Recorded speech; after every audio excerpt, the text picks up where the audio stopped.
My name is John. I've been using Excel now since about 1994. I used to use Lotus 123 and I found the transition to Excel quite difficult because the logic is difficult. In Lotus, you would say what you wanted to do, where you wanted to start and where you wanted to finish. With Excel, you start with which bit of the spreadsheet you want to play, then you say what you want to do with it, and then you shove it somewhere else. It sounds trivial, but when you'd spent 4 years doing it the other way, it takes a bit of thing. And then I found that Excel is so much better in every way than Excel. I've not looked back, although in between I was also using Quattro Pro, which still exists as part of WordPerfect suite, but Excel still pretty well has it.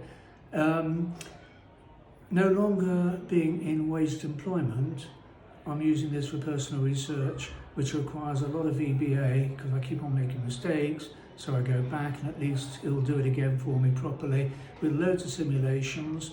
Excel itself, VBA, isn't great at simulations, so I cheat and use an add-in called @risk. There's also one other spreadsheet I used in the early 90s, which is now freeware. It was made by a company called Trius, T-R-I-U-S. It was called As Easy As. It sold for $45, and we're talking late 80s, early 90s when shareware was really taking off.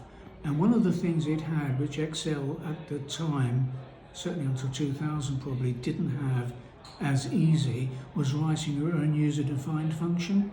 It was really, really simple. Much more basic than Excel generally, much smaller in terms of the area it could cover, but so damn competent and so cheap. Amazing. I mean, Excel used to cost, I think, about $600 on its own. Really? Yeah. Wow. It was expensive. Yeah. And the other thing I'd say is a killer feature is scenarios.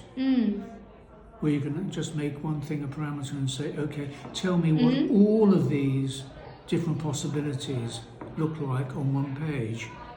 Absolutely a killer feature. I do find Excel so useful. Well, so do we. Thank you very much. Pleasure.